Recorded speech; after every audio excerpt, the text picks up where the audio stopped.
have found that after all, there isn't a sharp line dividing humans from the rest of the animal kingdom, as we find animals doing things that we, in our arrogance, used to think was just human. I know that they share our emotions, pleasure, joy, sadness, fear.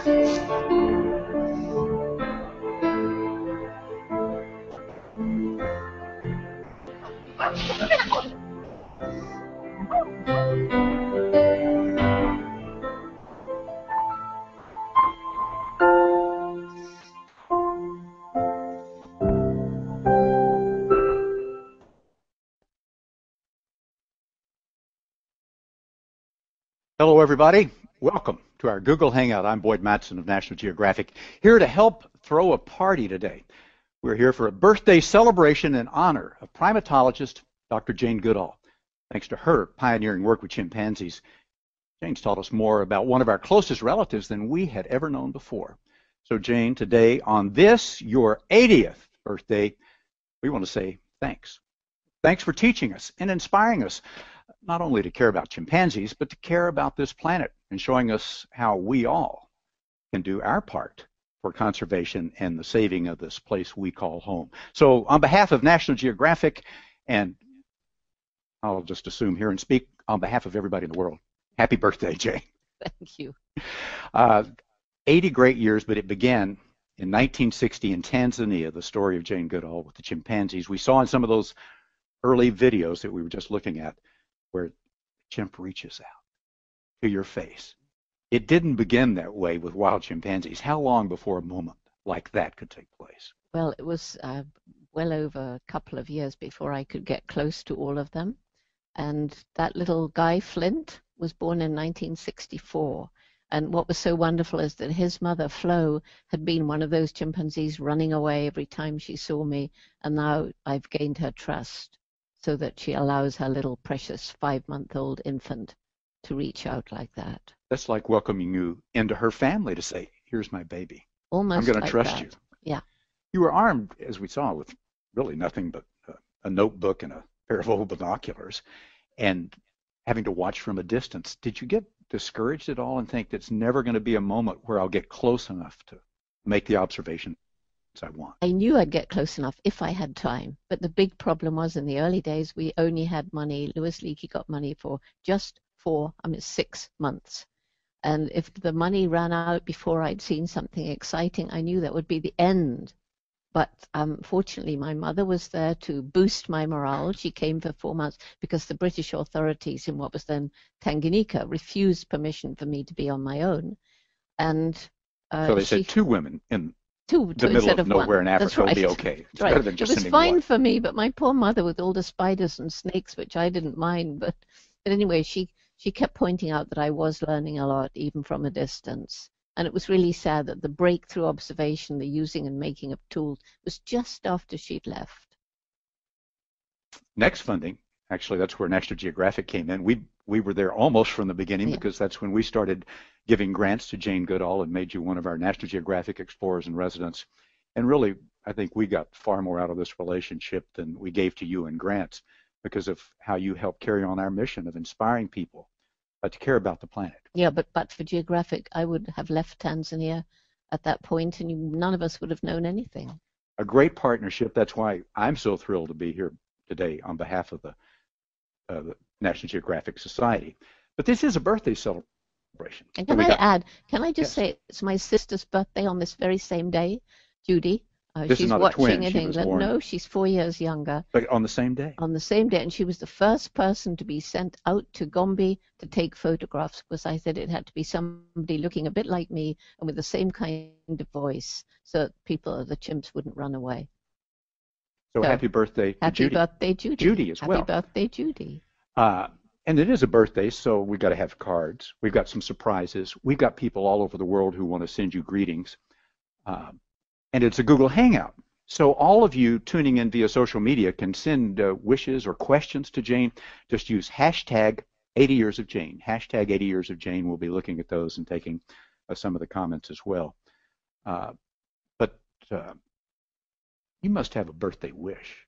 You can't have used them all up by 80. What would it be? Well, it's jolly hard because I've got so many. But, you know, one is I'm obviously getting closer to when I die, because we do. We all do every day. And it would be so wonderful if there was some kind of endowment for the Jane Goodall Institute so that I know that the project, which is so dear to my heart, can carry on, and, you know, I won't be there to worry about it. So, but I also want another birthday wish is to get Roots and Shoots, our youth program, into every single country around the world. And you're almost there. I think I have to check the math on this, but I think there are 136 countries, Correct. And you're in about 134 now. 136. There's more than that now because they keep dividing countries in half. Yeah, every day. Yeah, we had a new one last week. And sometimes they're compressing countries, but that's another topic. And I was just in Canada, and they want Quebec to come away. So. And this Roots and Shoots program is really at the heart of what you do now, and that's to get everybody else carrying on the mission and starting them as young as possible. Let's take a look. We've got a video, a little bit about how Roots and Shoots works, so this will really explain what Jane most wants for her birthday. Let's look at the video.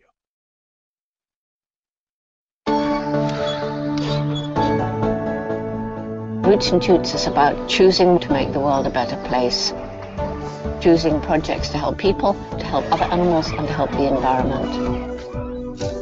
Anybody can start a Roots and Shoots project. It's about rolling up your sleeves and getting out there and doing it. You're going to do them with your friends who care about them too.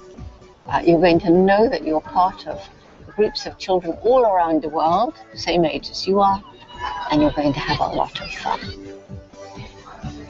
I thought it would be about vines and boring stuff like that. But now, when I've gone through all that my teacher taught me, I'm like really interested in this.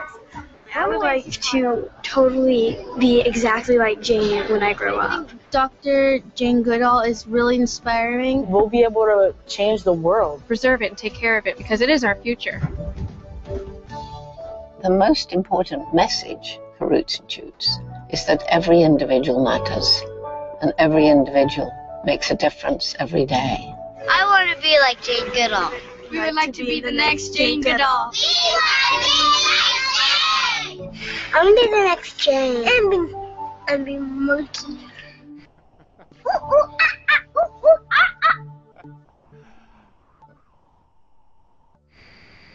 We all want to be like Jane Goodall. That is true. Some of us want to be a monkey, too. You can be both, or a chimpanzee, an ape, not just a monkey. But the very first group of Roots and Shoots you started, 1991, was in Tanzania, where you were doing your work with the chimpanzees. We have got some of those original members who are still doing the kind of work you hope that you would inspire them to do in Tanzania. If we can cut and see our guys in Tanzania who want to say happy birthday to you, Jane. There they are, guys. Hi. Hi.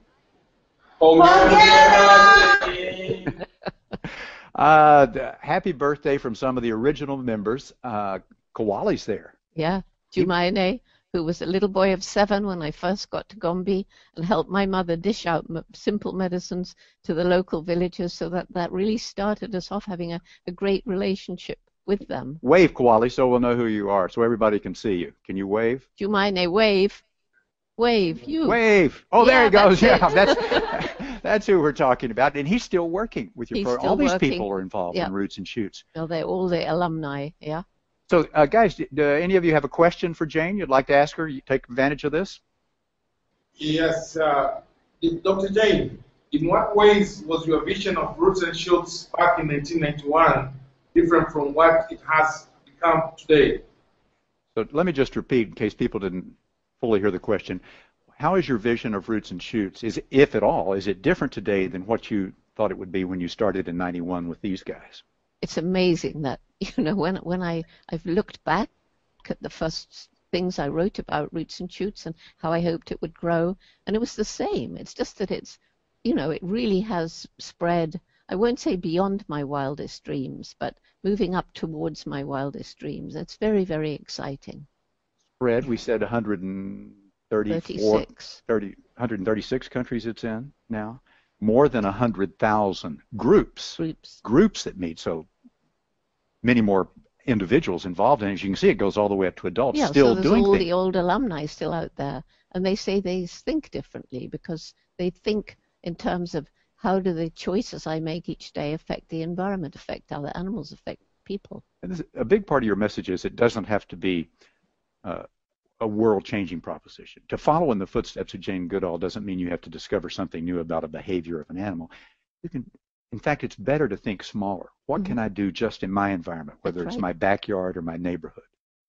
That's exactly right. And just because people get hopeless and helpless because they look around at the problems of the planet, which are huge, and therefore they feel, well, there's nothing I can do, and they do nothing. But, you know, 1 billion right choices around the world, 2 billion, 3 billion, we start moving to a different kind of planet. And that's what young people get it better. They understand. Well, we've got some young people standing by in New York. Can we see some of the guys that are in New York? Bye, Tanzania. Hey, New York. Welcome. Hi, New York. Hi. Oh, I see some of you have made cards you're holding up for Jane to wish her happy birthday. Do any of you have a question you would like to ask? Yes, we do. Okay, go ahead, ask the question. Our question to you is, what is the most challenging obstacle in your career and how did you overcome it? Well, in fact, I think the most challenging thing that happened to me was when 4 of my students at Gombe were kidnapped and taken over the lake to what was then Zaire, which is now the Democratic Republic of Congo. And there was nothing I could have done to stop that. But I think the important thing is it would have been very easy at that point to give up and go away and say, well, it's not going to work, because all the students had to leave. I had to leave. But the most important thing was to find a way to get back and keep things going. And then tied up with all of this, and I keep coming back to it, we can't really do any of these things I'm passionate to do if we don't have the funding to do it. So that's been the other big obstacle. And how do you overcome that? You don't give up. You just go on trying. And you find wonderful, generous, amazing people. And now we can use social media, so everybody can help you with $1. And here you are celebrating your 80th birthday, but you can't rest. You can't take time off. No. You're even working on your birthday, Jane, here today. How many days a year are you out there traveling, spreading the message? 300 days on the road per year, and in between is the only time I have for writing and, doing all the stuff that piles up, because when you're traveling around on the road, it's hard to keep up with just the emails coming in each day. This started with trying to learn about chimpanzee behavior and show this relationship between us and them. And then it became full-time. Let's get everybody involved in some kind of conservation project. But do you miss just hanging out with the chimps? Well, sometimes I think how wonderful it would be, but I couldn't do it anymore because I would know that I'm meant to be doing what I'm doing. I feel very strongly I'm meant to be doing this because it's making a difference. I mean, look at all these Roots and Shoots groups. That's pretty amazing. Yes. It is stunning. In fact, we've got some cards here. What's a birthday without cards, folks? We've got a lot of them. The kids have sent in, Roots and Shoots members. Take a look at a couple of them and just tell us what they're saying to you. I think that one's from Austria. Yeah, this is very special. It's from the Jane Goodall Institute Roots and Shoots groups in Austria. And they're doing a campaign against the use of plastic bags. I would add water bottles too, but, plastic, gathering up in the middle of the ocean, plastic bags killing countless marine creatures because they just think it's a fish and swallow it and die in agony. And it's a blight of our time, all this plastic. I never take a plastic bag from a shop. Never. There is a good rule for you. Wherever I travel around the world with National Geographic, it ruins the land. You just see plastic bags blown by the wind, stacked against fences, and then it's not just an eyesore, it's an environmental hazard. It's an environmental hazard. What's the other card? The other one? Singapore. This comes from Singapore. And this is a fantastic project where hoping to reduce the conflict between humans living near forested areas where there are macaques. And the macaques. Monkeys, yes.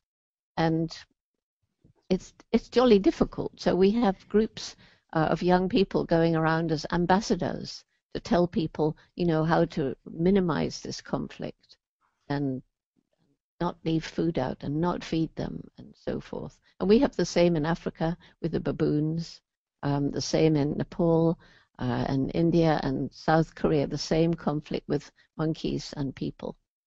I've been walking along in groups, see somebody carrying a bag of food and have it down low, watch the monkeys run and grab it right out of their hand. It's absolutely. There is a conflict going on. Of course, all of you connected with us on social media. We ask you to send in greetings and questions, and we have some. By the way, if you want to do that, it's at hashtag 80 years of Jane. Hashtag 80 years of Jane on your device, and we will get those. Here's a question from Seoul, South Korea. I'll read one of them now. What do you envision your legacy to be 80 years from now?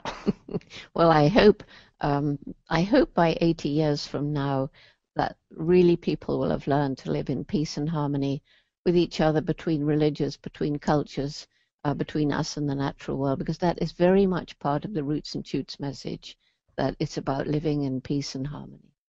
You don't set small goals, do you? And I don't think it gets any bigger than that, than to get people living in peace and harmony. Here's one from Baltimore, Maryland. Is there one thing that you've wanted to do that you haven't yet done, besides make Roots and Shoots permanent? Well, that's again to pick one thing. There are parts of the world I'd love to go, parts of those areas that they discover in Asia where people have never been, where they find all these new species. I mean, it would be magical to go to somewhere like that, but I never have the opportunity because there's no people to inspire to let other people go and have that fun. And then I can inspire people by saying, hey guys, there's still places like this left. We have to save them. We must save them. We have, you've got some of the people you inspired, other than me, right here in the room with us. We've got young people from the Oakland Zoo Roots and Shoots group and young people from the National Youth Leadership Roots and Shoots. Welcome, guys. How you doing? Welcome. You want to say happy birthday? Happy birthday. Here for a birthday party. We should let you ask a question. You have one? Anybody? Okay. My question is, how do we make environmental issues today relevant to my generation that sees the world through cell phones? Well, I think, you know, one way is that by being part of Roots and Shoots, you must have found that this really helps you to understand the environmental problems around the world. And I found that all over the world. I mean, go to China, go to Nepal, go to different parts of Africa, go to Europe, everywhere. Young people are like you and understanding the problems that face the world, and then getting the feeling of support from all the other people all around you, around the world. And then, of course, we can also use technology to help other people understand the problems. You can Facebook and Twitter and tweet, and you can say, hey guys, you know, you may not realize that Mother Nature is telling us something about climate change. You know, we've had the worst winter ever on the east coast of North America, the wettest winter ever in England, the worst typhoon to hit land that devastated the Philippines, the hottest summers in Australia and sub-Saharan Africa, terrible drought. I mean, nature's telling us something. And your Roots and Shoots are the ones who are doing something about it. There is a Roots and Shoots group in Sebring, Florida, first graders, who are really using technology, using Google Maps appropriately, since we're here at the Google Hangout. We've got a little video. Let's take a look at this video showing how they are doing mapping to make their work in the environment more effective. Here's the video. Ms. Gossett's first grade students present the Neighborhood Watch Kids Community Service Learning Project. When the Neighborhood Watch Kids project took off, we decided to begin using Google Maps Engine Lite to tell our project story. Since we are a first grade class, we worked as a group to plot points, lines, and polygons on the map, showing areas of animal, environment, and human features in our community, and how our Be Bear Aware campaign could help make a difference. Working with members of the community, we started plotting bear sightings like this one near our school, where a student saw 2 bear cubs in her backyard. Bear cubs are cute, but it's important to treat them just like adult bears and not try to feed them. Next, we have started plotting neighborhoods like this one, where there have been multiple bear sightings, as possible focus areas for the next phase of our project, where we want to make trash can labels like this example to help people remember to put their trash in bear-proof containers or to only take their trash out on trash day rather than the night before. We're very excited to be sharing this project with our families, the community, and now the whole world. Happy birthday to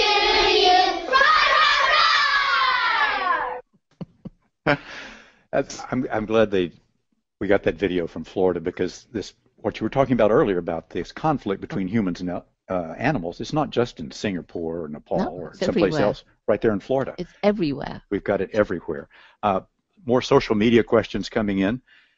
This is a good one from Santa Monica, California.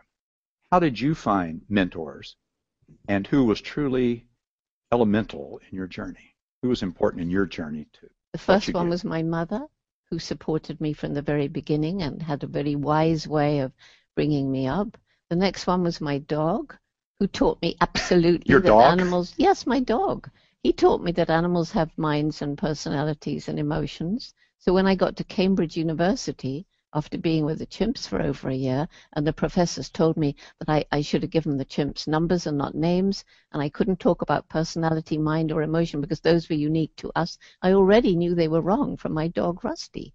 And then, of course, there was Louis Leakey, who had the faith in me and managed to get money for me to go and do this study. And since then, there have just been so many, many people who've helped me along this journey. There have been the Jane Goodall Institute staff and the board members, 28 JGIs around the world now. And there have been all these young roots and shoots, the youth leaders of today going to be the decision makers of tomorrow. So those people that you inspired are now inspiring you. That's right. It's this big circle. It's a big circle. And of course, Mr. H, I mean, everybody, Mr. H would like to say hello on this birthday. It's his birthday too, because he was given to me 26 years ago on my birthday by this amazing blind magician, Gary Horn, who thought he was giving me a monkey. I pointed out that he had no excuse. But we've been to 60 countries together, and I would say at least 4 million people have touched him because the inspiration rubs off. So, Here, Mr. H. Mr. H. I saw him in one of the videos Yes, you we were did. playing. He appears everywhere. Yes, with he Jane. does.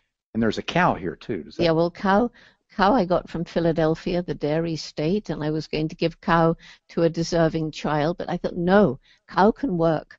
Cow is my voice for the abused farm animals on the factory farms that are suffering so horribly every day so that people can eat more and more and more meat, cut down more and more trees to grow more and more grain to feed them, and cow is helping me on this quest for better living.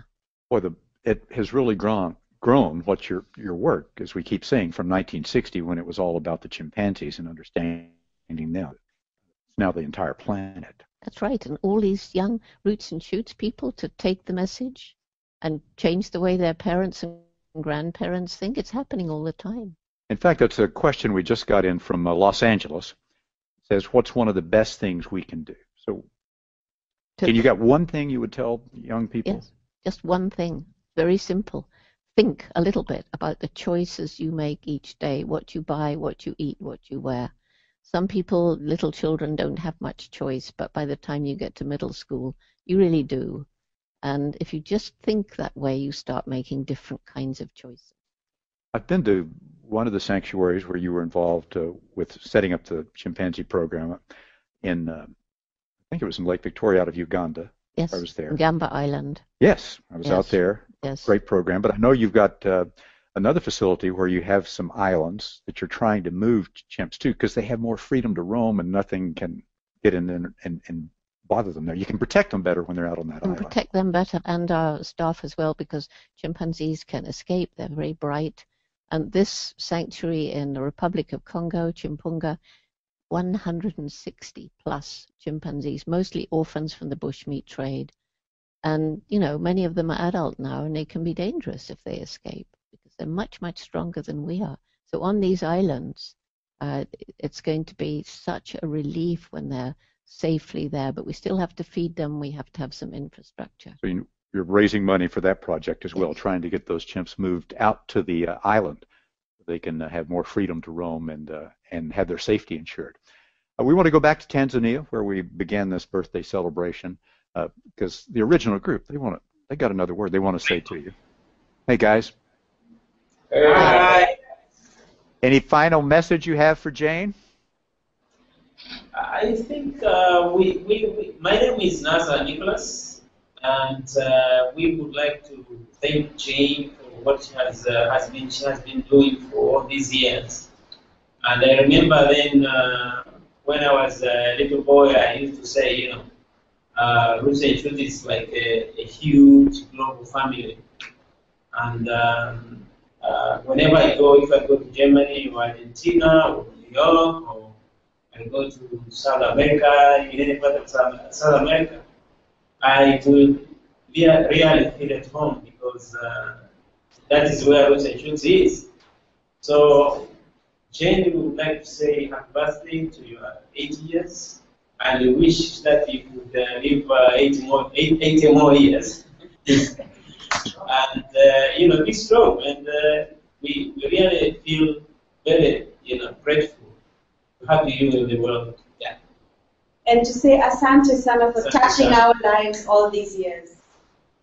A great message. Thank you guys in Tanzania, some of the first Roots and Shoots members still doing that. And applause to you for continuing the work. The message of Jane's talking about what a family it's become, an inspiration. But this is a birthday party. Do we have a cake? We can't have a party without a cake, can we? Because we got a lot of kids here. I know they want some cake. Oh, okay. The cake is coming in just a minute. Can you hold on, Jane? Okay. I think I can. Can you? I don't know. I'm getting a little anxious here. What happens in this personal contact with the chimps that I see that reaching out to the face, but there's a great video now of one of the chimps that had been rescued, that it was emaciated, almost dead. You brought it back to life. You released it on this island we were talking about. Please. Not it. She. Animals aren't its. And she reached up and hugged you as she was being released. What's that? Does that just tell you there's an empathy, a connection, and there's a spirit that we used to deny in animals is there? It's the most amazing thing that's ever happened to me, I think. I'd never met Wounda until that day. And the hug that she gave me lasted well over 1.5 minutes. And it was quite extraordinary. And we all had tears in our eyes. In fact, everybody who sees it gets tears in their eyes. I did. I got a little misty-eyed. I'm going to have to confess. You can see this. It's on YouTube, this video of Jane Goodall saying goodbye to the chimp as it's going off for freedom. A special moment. But now we have a special moment. The cake is ready. Do we have all 80 candles lit? Bring in the cake. I guess there's 8. I'm sorry, the fire marshal One wouldn't for let us each light all 80. decade. Happy birthday. Happy 80th, Jane. Thank you for all you have done for us and for the planet as a whole. Well, thank you. You want to make that wish, you want to cement it by blowing out the candles? I will cement the wish to grow roots and shoots around the world. I'll blow out the candles. I'll say another happy birthday to my sister Judy and everybody else whose birthday's today, because I know there's a lot of them. I keep meeting them. My birthday's the same day as yours. So I have to blow it all out in one. And while I blow it, everybody has to make a wish, which they never tell. It's secret. That's okay, everybody make a wish. And don't tell anyone. And Jane is going to be our surrogate. Our wish will come true when she blows these out. Okay, Jane. Right. No, the wish is for me. I know. That's what we want. We want everybody to make the wish. And by the way, it's a beautiful cake with the Roots and Shoots logo on it. I love it, whoever made it.